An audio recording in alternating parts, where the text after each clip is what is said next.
Well, it was a long time ago I did one of these, so hopefully I remember some of it. I would say I'm rusty, but that would kinda imply I was ever good at it in the first place, which I wasn't, so never mind. Oh well, you never improve if you don't try. Also, as a quick note, I haven't got my mic properly set up yet, so the audio quality isn't great.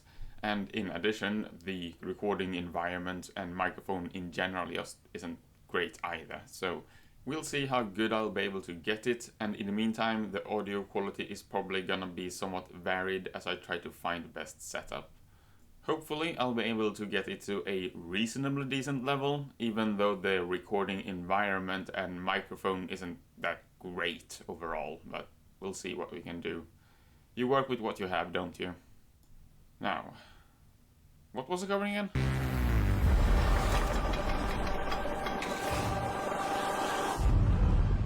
Even in death, I serve the undesire. Oh yeah, that one. Okay, so this is an informal review of Warhammer 40k Mechanicus. It's a very casual, informal format. I don't have a script or anything like that, it's not planned out. But I think it's pretty fun sometimes to not do something that's super serious. So yeah, that's pretty much why I do it. I think it's fun. Now this is a single player only turn-based hex-grid strategy game developed by Bulwark Studios and published by Casido Games. Look, it's not quite English, I don't think. The pronunciation might vary, but anyways. Yes. Words. It's a relatively small indie studio, has developed mostly Mechanicus, and is currently developing Mechanicus 2, as you see up in the corner there actually. And it has also made a city builder by the name of Ixion, I believe, or something similar to that. Casido Games, on the other hand, is a relatively small publisher that focuses mostly on releasing small indie-developed strategy games, from what I can tell. As per usual, I'm going to provide live, mostly unedited gameplay, as well as my thoughts and commentary accompanying it. Before jumping into it, I'm going to have a quick look at the option menu, as well as your option for creating a new game. And then I load up a saved game and show you how the game plays. So first things first, there is fully rebindable keys, which I think should always be the case for PC games as far as I'm concerned. This game is released for PlayStation 4 as well as Xbox One, I believe, which is always nice. The console doesn't have a huge selection of strategy games, so it's always good to see a few more. Other than this, we have, of course, audio and video settings. We have the standard settings you would probably expect, so we have VSync, full screen, screen resolution, anti-aliasing, ambient occlusion, and so on and so forth. Now, this is a turn-based strategy game, which means that your performance doesn't severely affect how the game plays, so to speak. You can usually manage independent of your frame rate, for example, although it's obviously nice when it runs well because it just looks better, but it usually won't adversely affect your actual gameplay or performance, I suppose. Now, other than this, we have separate audio sliders, master volume, music, and sound effects. Now, there is no separate slider for dialogue, but that's presumably because there's very, very little dialogue in the game. It is mostly text-based. They have some grunts and such, but for the most part, there is no dialogue. There is a few characters in the game that does have dialogues. I think this is mostly the enemy bosses, but otherwise there is essentially no dialogue whatsoever. And I would assume language only affects the written dialogue as well. I have a very hard time believing that the few voice lines that actually exist in the game has been recorded for multiple different languages. Overall, I'd say the most important settings are here for the most part, although I think it would have been nice to have some more accessibility options, something like a high contrast mode or the ability to perhaps adjust the text size to larger font or something similar to that. It's always nice to be able to customize your experience. depending on your circumstances, in case you have something like visual impairment or just a small screen for that matter.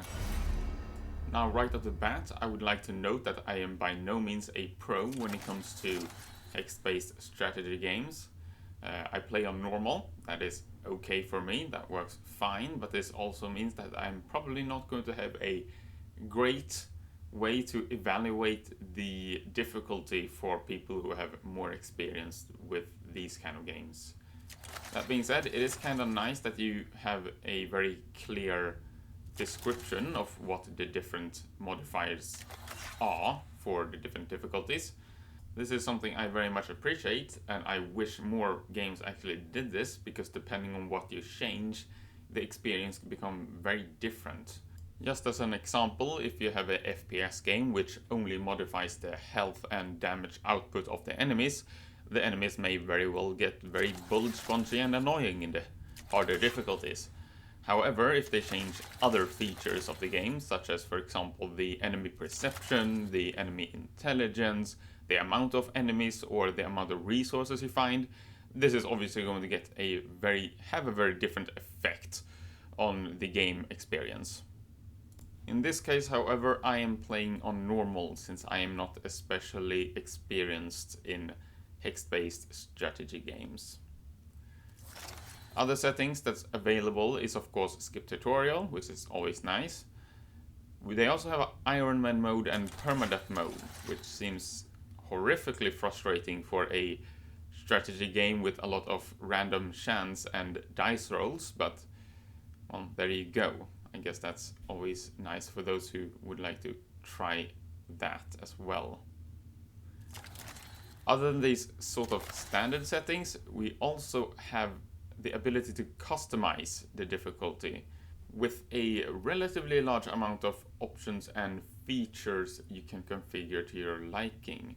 Options to configure to your liking. So let's have a look at that.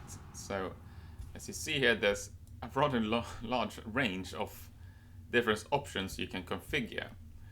And depending on what you configure and how you configure it, it can actually do different things, such as, for example, obviously modify the revenue here so that you get more or less money. Blackstone is essentially money for what you do, I guess what you complete in the game. Also, apparently increasing the Blackstone modifier seems to disable achievements, which kind of makes sense. It's kind of cool actually. It seems like making it more difficult will not disable achievements, but making it substantially easier actually will. So that's kind of cool that they have balanced it in that way. I do know certain games go kind of the careful route of just, if you change anything from the quote-unquote intended difficulties, you just don't get any achievements ever. But to be fair, if you make it more difficult, I don't see any reasons why you would disable achievements. It doesn't really make sense, so that's certainly something I appreciate. Otherwise, there is a lot of different options you can configure, as you see. Everything from the amount of CP, which is essentially action points, different actions takes, you can change the amount of money you get. You can change this disciple tree unlocked method, which I'm actually not sure what it does. I think one of them probably locks you into a certain discipline, and the random one I actually have no idea. I guess that just gives you a random perk every time you level up your tech priest. I haven't played around with these that much because I'm a casual player, but either way, as you see, there is a lot of different options. You can make it more difficult or less difficult, and there's a bunch of different preferences you can turn on and off, and so on and so forth as well. So that's always nice to be able to configure the experience to your liking, of course. But I think that's pretty much it. So without further ado, I'm going to jump into the save game and show you how the game plays.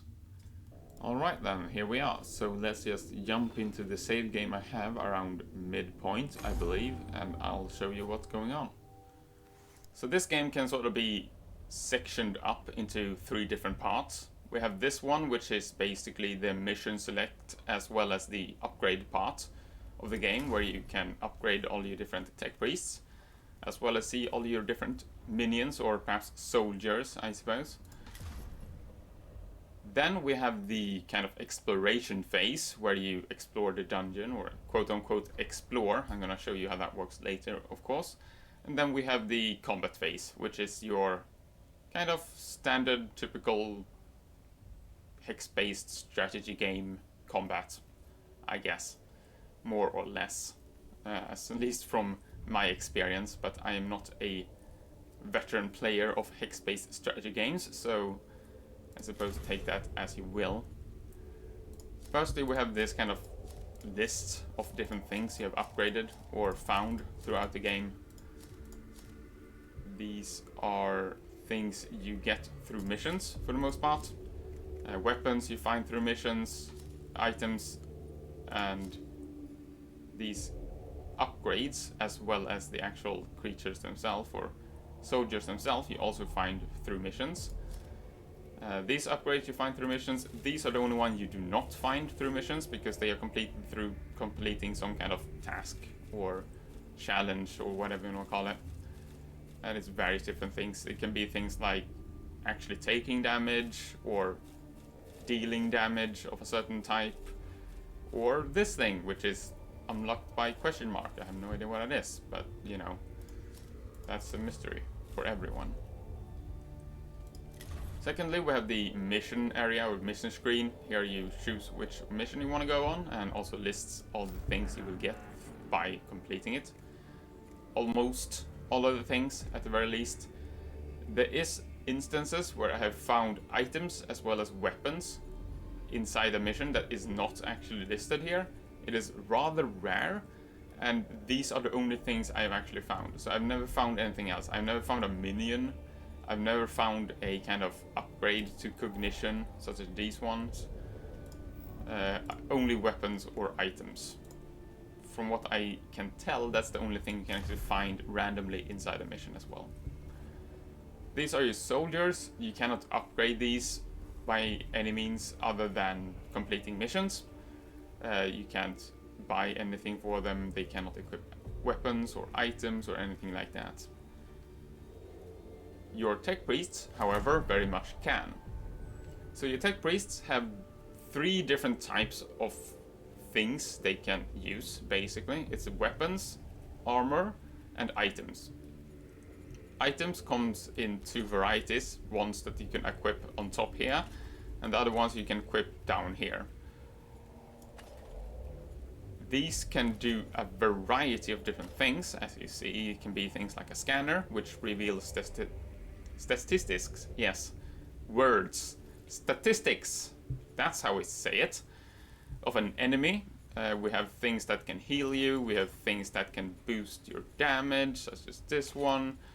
We have a shield, or kind of area shield.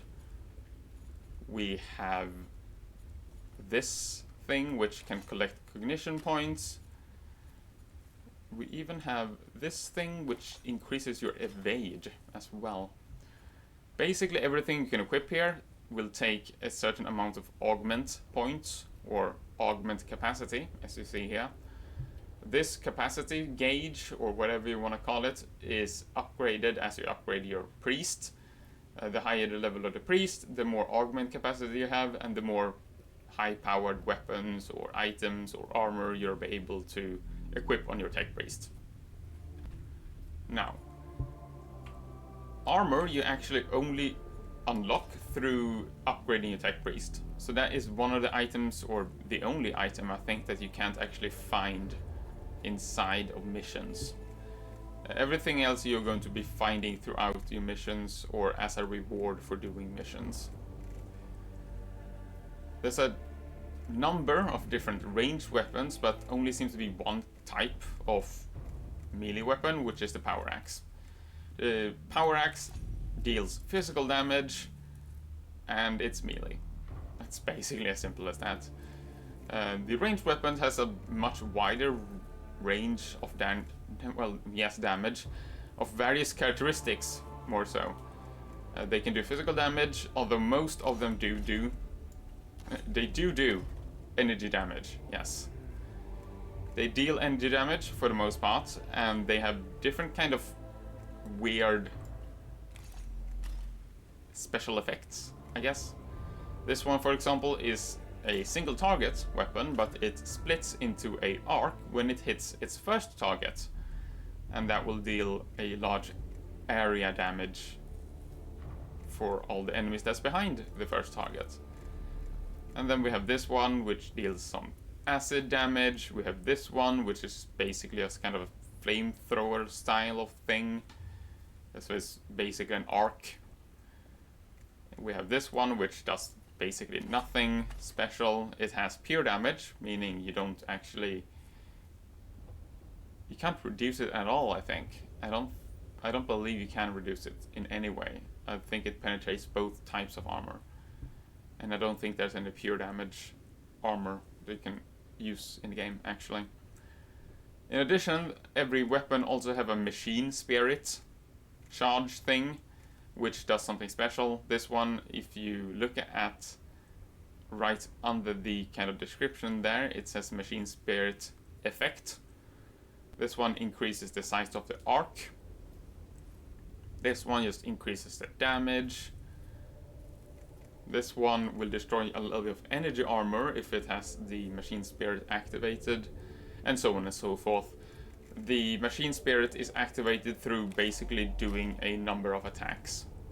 So every attack you do will charge the machine spirit of the gun, and when you've done enough attacks, usually it's 1 or 2, you are going to have this special charge kind of available. You can't skip it though, you will have to use it if it has the charge up, and then it's going to be used for the next attack. You can choose to save it after that. So there's a little bit of strategy there of using that correctly, of course. And I believe every single weapon in the game has a machine spirit special attack as well, or special charge thing. Another thing perhaps worth covering is that everything, or most things, has a cognition cost. Most item has cognition cost, although there is a few select items that does not have cognition cost. This one has none, for example, the scanner. This one doesn't have anything, which is a healer item thing. And then I believe we have one more that I can't find right now. Might not have it available. No. So those two do not cost anything. This one also doesn't cost anything. This actually collects a cognition point if you are close enough to do so. Most weapons also cost cognition points, but there is a few basic weapons which are free to use. It is kind of nice that they do cost different things, because that means that even the basic weapons do actually still have a use later on in the game as well, because you can always use them and don't have to use up your cognition points to do so. The higher level or upgrade or version of the weapon generally just costs more to use, as well as requiring more augment slots as well, which means that you usually have to have a better tech priest to use those. Now, upgrade screen. Now here is where you basically upgrade or level up your tech priest. This is going to give you either a perk or a piece of armor. Each of these lines, tech lines, specializations, I guess, will specialize you towards a certain goal. This one is essentially a healer. This one is a ranged sniper assault type of character. This one is for melee characters, and so on and so forth. This one will give you more cognition points, I believe. No, this one reduces cognition points. This one will give you more instead. This one also buffs a certain amount of... Yeah, a certain amount of buffing is going on here as well. You can give some armor to your other tech priests, damage as well if you want to. It has, yes, all of the lines. Yes. Yeah. Every single line also has a certain item is specialized into, meaning that these items are going to be more useful for this specific tech priest, sorry. Or these tech priests, perhaps. This one, for example, will have a easier time using scanners. Since the scanners doesn't even cost anything, it doesn't even have a reduction. Some of them have that. This one, for example, reduces the cost of using these items. This one reduces the cooldown. This one reduces the cooldown and increases the defense of the shield units, and so on and so forth. So it specializes you into a certain type of tech priest, essentially. You are allowed to specialize into more than one of these, but it is a little bit redundant. You do get all of the perks from both trees. However, the armor that you are going to get through specializing into two of these is going to be redundant, because you can only equip one of each type of armor, and every single specialization, I suppose, will give you a full set of armor of that specialization's type of armor, I guess.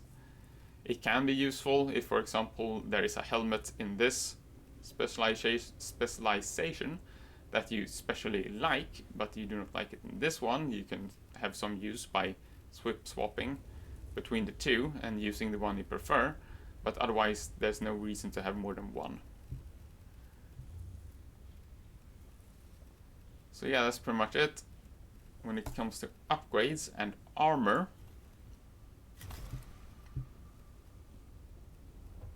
Let's go to the missions, I believe. Yes. You will also unlock more tech priests as you go throughout the game, as well as changing the amount of, or upgrading the amount of creatures you can take into a mission for the most part. Not for the most part, that's literally a fact. So these are basically all the missions you have available. This one is the kind of boss missions, and then we have these, which are various types of missions essentially, and can be in various areas as well. So a Cropis sector, for example, and this one is the Ubaju sector.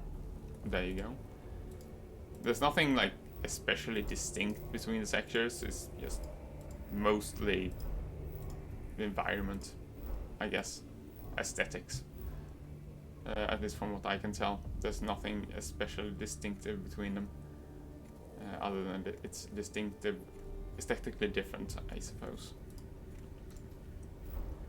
All the different missions you will take on will give you a certain amount of Blackstone, as well as items of some type as reward, and it's going to tell you how difficult they deem it to be. This is not always true as far as I'm concerned. I've played missions with a supposed difficulty of hard that would seem to be normal, and ones that are normal that would seem to be hard sometimes, so I'm not sure how accurate that really is. Nevertheless, it is a little bit of an indicator if perhaps you want to gather up a little bit more of the different items or upgrades or tech priests before perhaps you want to take on the boss creatures, for example. Now, when you go into a mission, you get to choose a loadout. So usually you're probably going to take all the tech priests. They don't cost anything either, so it's generally speaking just a good idea to take all of them. I don't understand why you would ever not do so, honestly. I can't think of a reason not to take all your tech priests with you. They are by far the most powerful creatures you have in the game, or the most powerful soldiers, or what I'm going to call them, minions, but I guess you can choose not to if you want to. Then you also have a choice of soldiers. These are free, so these are basically just to fill up your kind of army slots that you do not use for anything else. And then we have these soldiers as well, all of which cost a certain amount of Blackstone to take in with you. So this one costs 31, it's the most powerful one, and they also have a deployment cost associated with them. The tech priests do not. All of the tech priests will always be deployed. The minions you're going to have to deploy depending on how much, basically, cognition you want to waste or spend on it. And cognition, of course, is essentially action points. Lastly, we have these canticles, or blessing things, that you can use once per mission, with the exception of if you have a tech priest that is fully upgraded within a specific line of upgrades, I suppose, which allows you to use one of these by spending some cognition points instead, which allows you to use them more than once, essentially. Otherwise they are pretty powerful, but you, again, can only use them once per mission, so it kind of balances it out in that sense. Yeah. So that's pretty much it. That's how you choose or how you set up your team for a mission.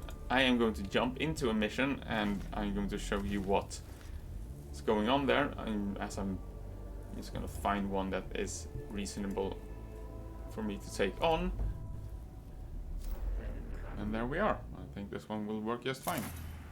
Alright, let's see what we have. So we have tech priests, obviously. I think these canticles are pretty much fine. So I'm just gonna take a few servitors, honestly. I don't think I need any soldiers.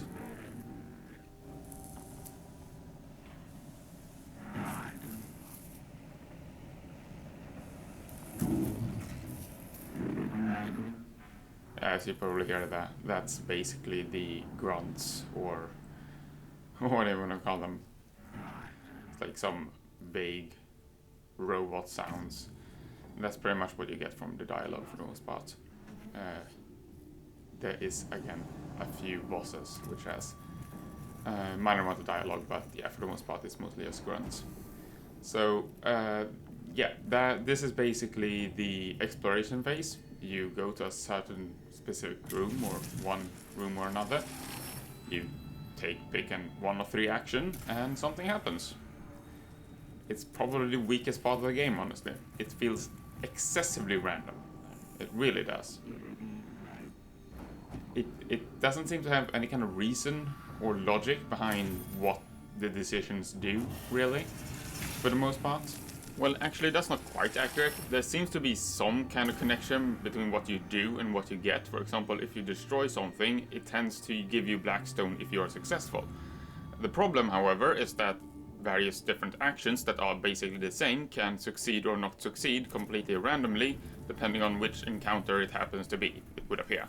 And there's also no real good indication to whether something will be good or not. Sometimes it's good to save someone, sometimes it's not good to save someone, sometimes it's good to destroy something, sometimes everybody gets alerted and it's bad. And there doesn't seem to be any kind of reasonable way to figure out what the result will be either, so it's kind of annoying. In addition to these kind of choice rooms, where you make some kind of story-like choice, there's also like some kind of trap room, which is basically just choose 1 out of 2 or 3 random symbols, and just you might get something good or something bad happens. That's just completely random. It has no kind of logic behind it whatsoever, from what I can tell. That's probably even worse, honestly. But yeah, that one exists as well. Yeah. It's basically a draw a card, see if you take damage kind of mechanic, which I don't like that in game design ever. I think it's a really bad way to design games, and it's just not a fun mechanic as far as I'm concerned. I can have some leniency for it when it comes to like social board games or something, where you can laugh about really stupid bad luck with your friends, but in single player games, no, it's just frustrating as far as I'm concerned, honestly. I don't like it. You have to have some kind of strategy or some kind of reason or logic behind it, so you can make some kind of decision, basically. That's not just, hey, draw a card, see if you get lucky, 33% chance to take damage. Oh, unlucky, that's too bad. It's just, I don't like that. I've never been a fan of it. It's just way too random and has no kind of strategic thinking whatsoever, so yeah, not a fan, not my style. Okay, so let's see what we can do here.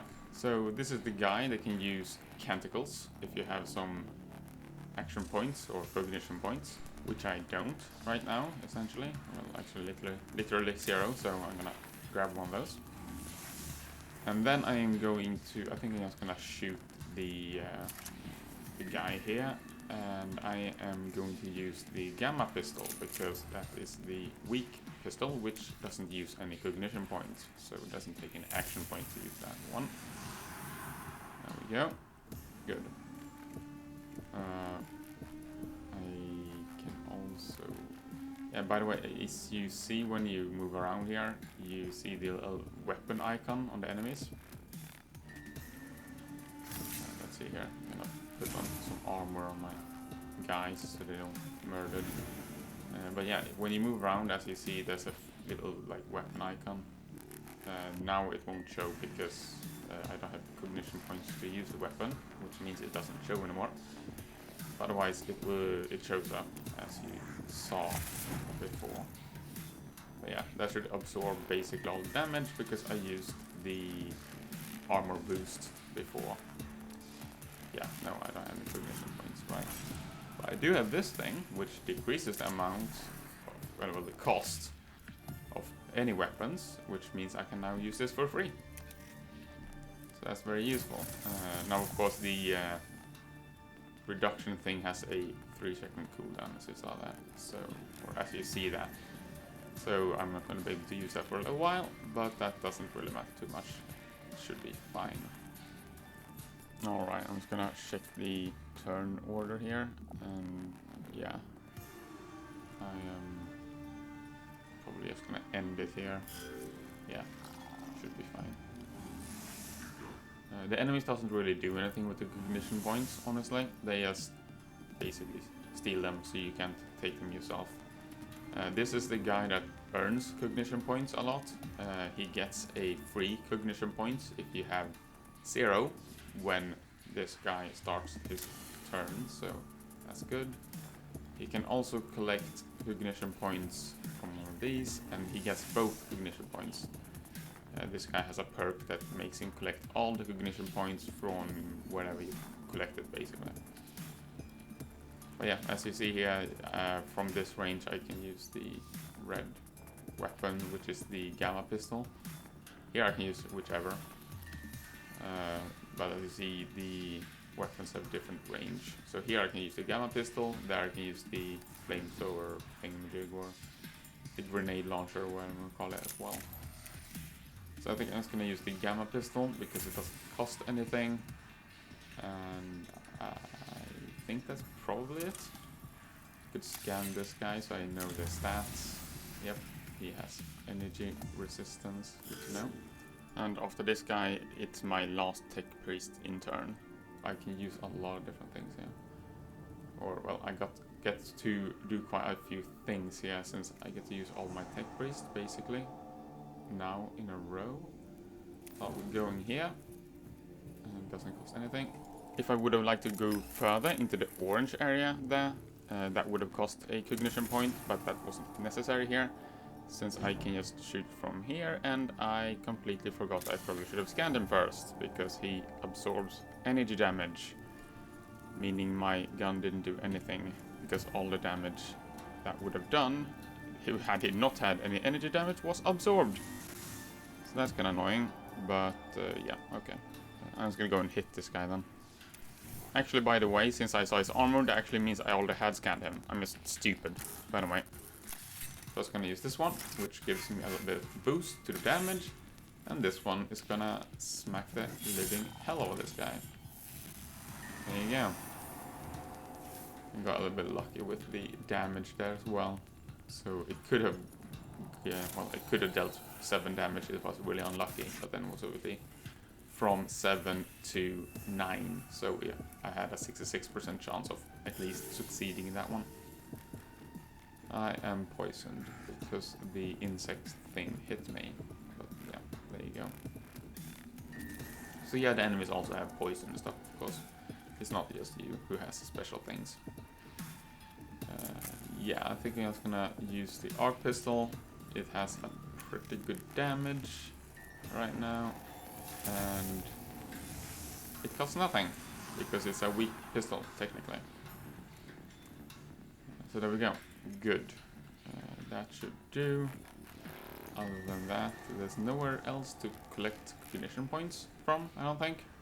So I'm just gonna have a look and see if there's anything else to use so I can start a cooldown, such as perhaps scanning this guy. Yeah. This tech priest also has an upgraded servo skull, which deals a little bit of damage, but it's only 1 damage, so I don't think that's really worthwhile.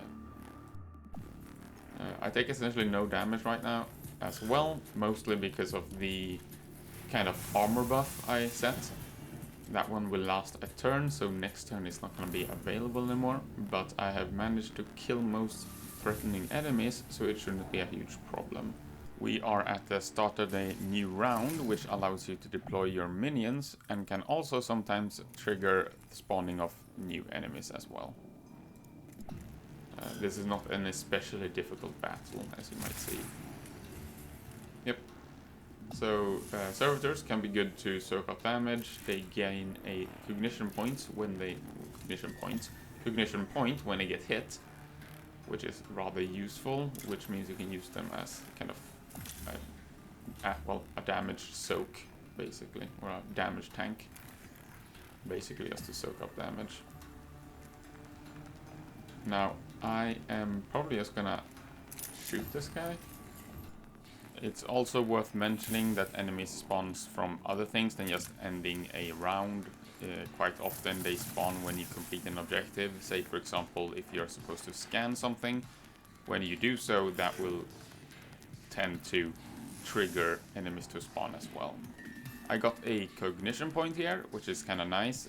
This guy earns a cognition point when you do not have any in your gauge. And since I used the weapon there on the last guy to shoot, which used up a cognition point, that means that I got one here for free. If I would have not used that, then I wouldn't have gotten anything, so I might as well use it. I think I'm going to start to move towards... Let's see here. Yeah, I just have to kill our enemies, so I guess I should just kill this guy for the most part. That seems like a reasonable enough idea. And my tech priest is going to take a point of damage here from acid. When you complete your mission, your damaged tech priests are going to cost a bit of money to heal or repair, essentially. So it's sometimes worthwhile trying to, well, either prevent damage or just healing them before completing the mission just to save some money. The music is pretty decent, by the way, so I'm just gonna let you listen to that for a little bit.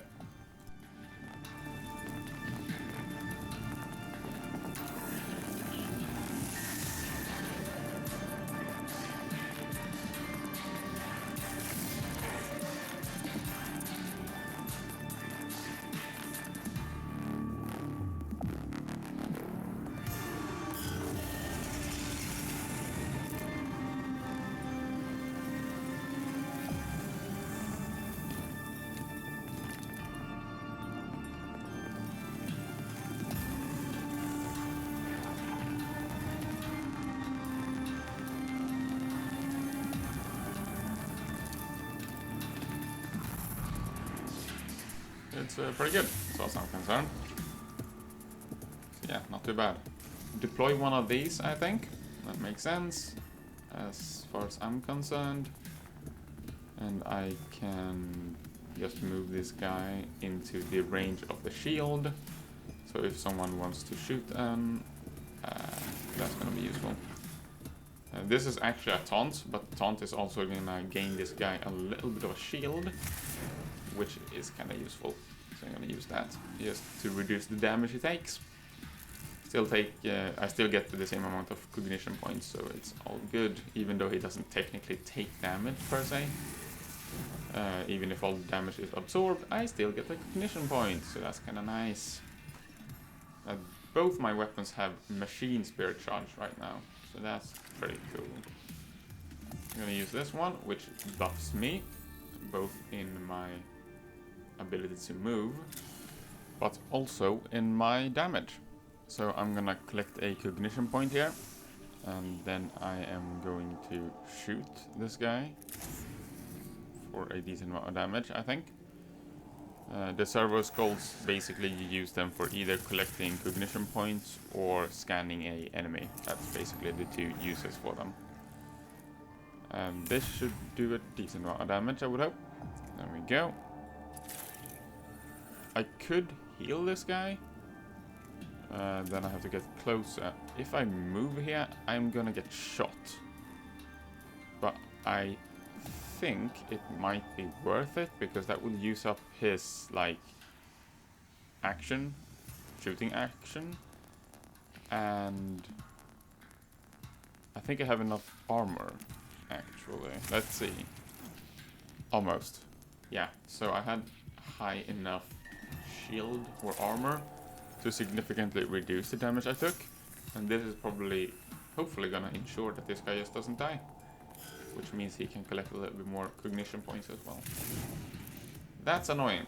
So that guy has a, well, energy weapon, as you see. And my guy there only have physical damage reduction, or physical armor.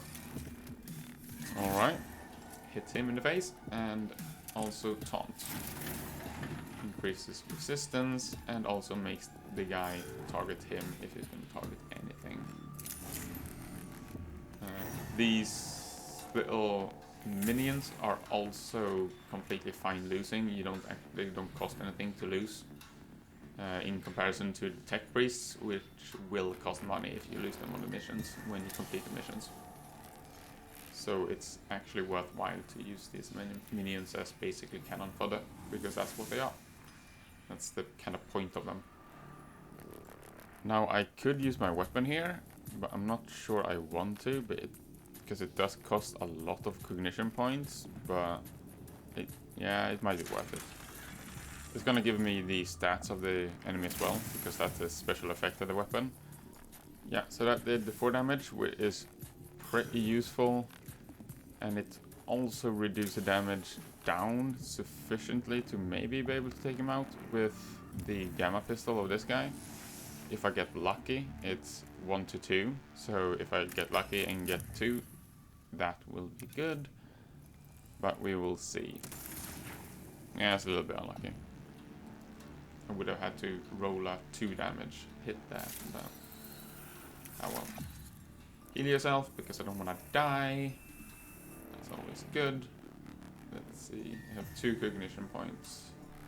That means I won't be able to reach the guy with the axe anyways, because I would need 3. That's an opportunity attack, which is a reaction most melee characters have when the enemy moves within their range, even though it's the enemy turn. It's kind of similar to Overwatch in XCOM, but it's passive and it's only for melee characters for the most part. I'm gonna run over here to get the cognition point, and also get close enough to the scanner to take that next. So when you use a cognition point to move further, you get a certain amount, basically another move area that you can move within. Go collect that. It gives you some blackstone when you, well, scan those. So that's nice. Then I'll be able to move this short range, and then I will have to use a cognition point to move any further. But I think I want to do that because I want to be a little bit closer to my other characters, as well as being closer to the enemy. So I actually can potentially engage if I need to. Okay. Otherwise there isn't all too much more I can do from here. I can use a scan, because the scans are global. So you can do those from anywhere. The same goes for the servo skulls, actually. They are also global. You can send them from anywhere on the map. But most other things, such as weapons, for example, are not global, and they have a range. That is the end of the round, and it's a new round, which means it's deployment phase, but I don't really have anything to deploy, so I'm just gonna continue. There is a few other mechanics which are worth covering. One of them is the awakening phase, which you can see up there in the corner. Right now it is 2, which is not too bad. As it increases, the enemies will get more powerful. It will add more enemies to the fight, and it will also reduce the resurrection timer. The resurrection mechanic is actually a pretty core part of the Necron abilities, which is that when you kill them, they just go down, and they will resurrect at a certain time, unless you hit them again and kill them legitimately, I guess. This is, generally speaking, gonna happen for all Necrons, unless you like do a really overkill, or you crit them or something similar to that. The standard resurrection time is 3 turns, but I've seen it go all the way down to 1 turn on high awakening levels. There we go. That is gonna to add some damage for 1 attack, so their next attack is gonna be a little bit more powerful. Yeah, let's see here. This should actually put the Necron into... Yeah, there you go. That's a resurrection protocol there, which is 3 turns right now. But yeah, when the awakening level is higher, that will reduce significantly, and at the highest it will be, or the lowest I guess, it will be like 1 turn. So you have to basically kill them the same turn as you down them, otherwise they're gonna resurrect. I think they usually resurrect with like half damage. Wait, what? Damage? Health, I mean. Which, yeah, so they're gonna be a little bit easier to knock down again, but still a bit annoying. I also want to cover cognition points a little bit quick. So there's 2 sources of cognition points. It's one of these pillars, and the second one are the enemies. As you see that enemy that is downed will provide me a cognition point as well. To collect the cognition points, there is a few different methods. For enemies, there's 3 ways to do it. One way is through killing them, which I'm gonna actually just do now, and that's gonna give me a cognition point. The other way is to either scan them, collect them with an item, or just walk close to them, which is going to automatically collect the cognition point if it is a tech priest that is close. By walking by them with a minion is not going to do anything. And the same kind of methods are used for the pillars as well. So you can walk close to the pillar, you can scan the pillar with a servo skull, or you could just use that item which I talked about as well. Also, depending on which upgrades you have on the tech priest, you are going to be able to collect 1 or all of the cognition points at the same time from the pillars as well. Let's see, I'm just gonna shoot this guy, and that should down him. There we go. Cool. Now I'm actually going to go to this guy and just stand beside him, because since this tech priest has a power axe, which I actually can't use right now because I don't have cognition points enough. However, the enemy is gonna try to move out of range because it's a ranged character and he can't shoot if I am in melee range, which means he tries to move, and that will trigger the opportunity attack, which is very nice. Which again is usually something that's basically exclusive for melee characters, but yeah, it's very nice. So that will work out quite nice. Fully. There. I'm just gonna move a little bit closer, I guess. And that's pretty much all I can do. So yeah. I think I've covered most of the aspects of combat right now. So I am just gonna skip to the end of the turn, and I am going to continue from there, where I can show you a little bit of the exploration, because I believe from what I saw, the next room will be one of those kind of signs rooms, which I haven't showed yet, which will be, well, it's not much to show, it's just the kind of random chance thing that I talked about earlier, which I find to be very annoying, but it might be worthwhile showing it anyways, so I'll be back in a second. Okay, so this guy has 1 health left, so there should be enough to down him, and that should be enough to just complete the fight, actually. Yeah. So since my objective was to eliminate all the enemies, that will just count as eliminating them. As long as everybody is downed, that's fine, and it will just complete the objective.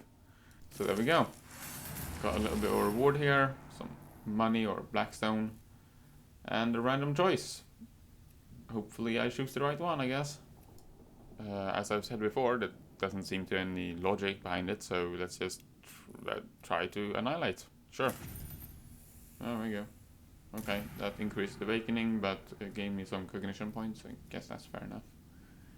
Again, these are completely random from what I can tell. They are predetermined, so if you reload the level, they are gonna have the same choice. Here we go, here's the rune thing. Choose one, hope you choose the right one. Or if you can read Necron, I guess, but otherwise, yeah. Oh, nope, unlucky. Too bad, oh well. Yeah, I don't like that. It's just frustrating, honestly, but yeah. Such a bad mechanic. It's not fun, in my opinion. It's like, there's no strategy or logic behind it at all. It's just completely luck-based, from what I can tell.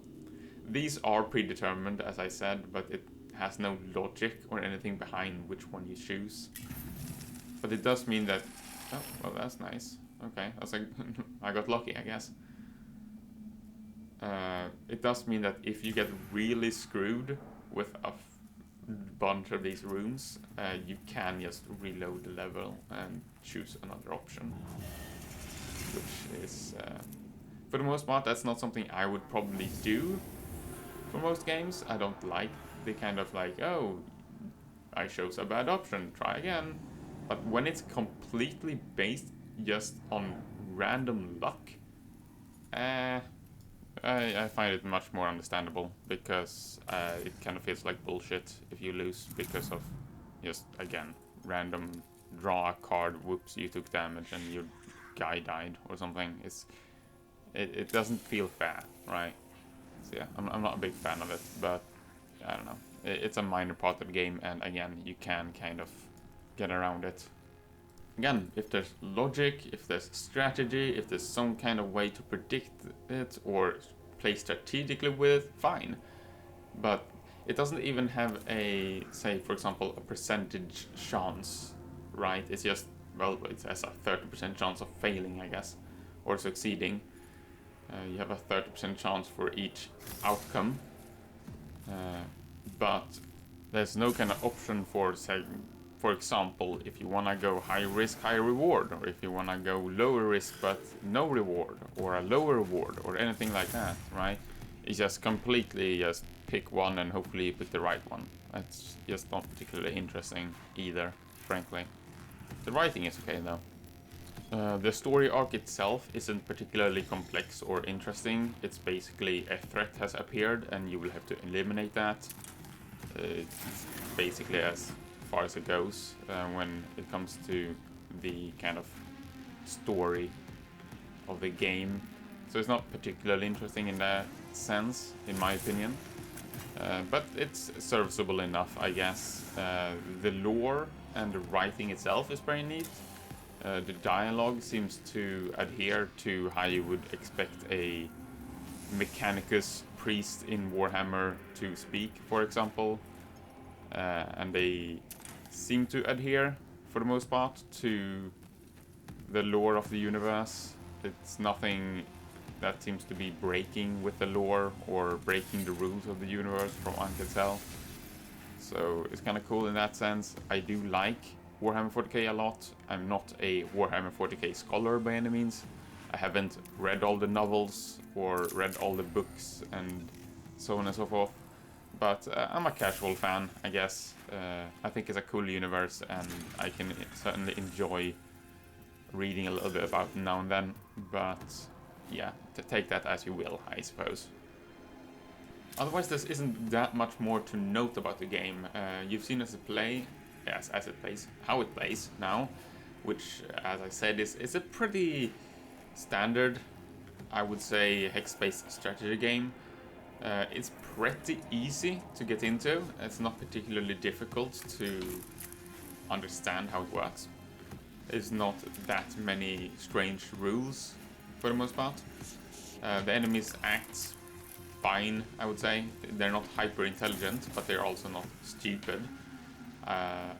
The tech priests all work with the same kind of core ability, so to speak, or their core mechanics are basically the same, in that everything works with the same kind of cognition points.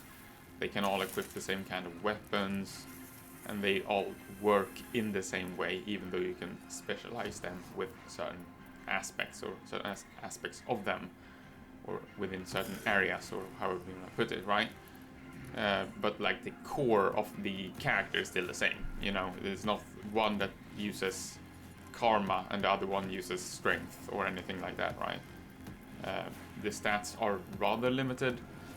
There is 2 stats essentially, which is the armor, right? Well, 3 stats is health and then the 2 different armors, and then we have the weapons, which has damage, 2 different kinds of damages. So there's not a lot of different armor either, right? It's not like, oh, you can have fire resistance and poison resistance and some kind of bonus bolster mechanic and whatever, you know. It's pretty straightforward. There's not like 16 different kinds of armor in that sense, right? So it's pretty simple. So yeah. Overall, I'd say it's pretty accessible for the most part. I certainly haven't had any problems getting into it, and I am, as I said, pretty casual when it comes to these kind of games, for sure. Haven't played that much of them. Have played like 1 or 2 before this, so that's pretty much it. That's the extent of my experience with these games. Now, I am playing on normal, which most likely means that it's much easier, right? Which I think is pretty reasonable. It hasn't been especially challenging, I have to admit, but at the same time, I wouldn't expect it to be exceptionally difficult if I am playing on normal, right? I have had to restart a mission like once, I think, or whatever, but that's pretty much it. Otherwise, it's been fine. Although I also feel like the kind of getting screwed over by complete random bullshit would be even more frustrating if you're playing on hard, but I don't know. That's just me. I'm also kind of allergic to completely random bullshit. It's just not my style. In general, that's the worst part of RPGs as far as I'm concerned. I've never been a big fan of random chance. Goes for all games actually, not just like random chance kind of strategic games, but also like RPGs and random chances in Dota, crit chances, and so on and so forth. It's just not my style. I prefer when you can strategically use things, such as things with a cooldown, with a certain specific and knowable trigger point, as opposed to just randomly being lucky. But that's certainly something that's very personal. Many people have more acceptance for random chance than I do. I've never been a big fan of it. I've always been annoyed by it in everything from card games to RPGs, which is why I have a kind of limited experience with games that has a lot of random chance as well. And I mean like a lot of random chance, not just a little bit. So if it's like, oh, the weapons you have crit chance, it's like, okay, that's fine, I can manage that. But things like card games, things like Fallout 2, which has a lot of random stuff, I'm not a great fan of that. Well, but that's a crit though. Speak of the devil, that's always nice. It's always nice when you get them, even though I don't like them. I mean, it's always nice to have them. So, you know, I can understand it to some degree. I mean, it feels good. This game doesn't have a huge amount of random chance. It has a little bit, with obviously a range for your weapons and how much damage you can do and that kind of stuff. But as you see, for the most part, or for many weapons, the range isn't super huge. And also there's obviously a lot of different weapons. So if you don't like a lot of variance in your attacks, you can just choose to take weapons that doesn't have a big variance in attack, essentially. Some weapons have much larger range. There's a very large variance in the different weapons. Some weapons are like 3 to 4 damage, and some are like 1 to 14, you know. So they can be a very, very large range sometimes. There's a big difference between different weapons. It's not super clear how the distribution is calculated or functions. I would assume it's essentially the same chance for each value, meaning that if you have a range of, say, 1 to 5, there's equal chance for every single number there. So that would be 25%, no, 20% chance for each of the numbers, obviously. I would assume that, but it could also be that there's a higher chance to get a middle number. I don't know that. Maybe it's a high chance to get a 3, and then lower chance to get a 5 or a 1. But I don't know how the distribution works there. It was never really told. It was never explained, so I just assume that it's basically equal chance for each of them. For the most part, most of the weapons I use do not have that variance, so it hasn't been a big issue or consideration for me, but still worth noting. But yeah, it's not particularly complicated. The kind of fundamentals of the game you learn rather quickly. Everything plays in the same way, the way that the tech priests work, essentially. And the soldiers don't work significantly different. They don't use cognition and stuff as much, but they do still have same things when it comes to cooldowns, and they take damage in the same way. They have the same kind of armor. They just have a little bit less abilities, essentially. So as you see, the battle objective right now is scan or destroy. There is a few different battle objectives. Most of them tend to include either scanning an item or destroying all enemies, essentially. Now, sometimes the scan is a bit weird because after you scanned it, it just says kill all enemies afterwards anyways, so it's kind of irrelevant that you had a different objective from in first place, because obviously the end goal is still kill all the enemies. There is one other victory condition though, which is extraction. And extraction is when basically you have to gather up your tech priests into a certain area. I'm not sure which final objective this one will have, but I can actually skip forward to the point where I scan the objective and we'll see what happens. Okay, here we are. Let's see what happens. Activate, Blackstone, and kill all enemies. Yes, that's the most common objective that you get. The extraction is slightly less common. But anyways, I guess there's no real reason just showing me finish up these few enemies here. I think you've seen me kill a sufficient number of enemies already. I'm pretty sure you know how that works. So I'm just going to skip to the end of the battle here, which will also be the end of the mission, and I'll show you kind of how the whole mission wraps up as well. And that will essentially encompass the kind of core loop of the game. It is a mission-based game, obviously, so this is pretty much what you'll do. So I'll see you then. No threats remaining. There we go. That'll be it. Mission complete.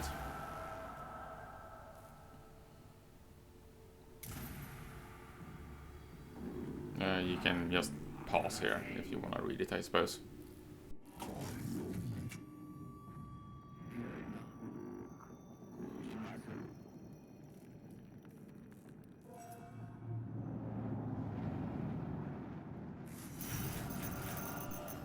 Awesome. And as you see, the damage of the tech priests costs a little bit of money for me there, but the troops I lost, which were only the servitors, which are kind of made for that, they don't cost any money whatsoever. You also get a little bit of money for each enemy you killed.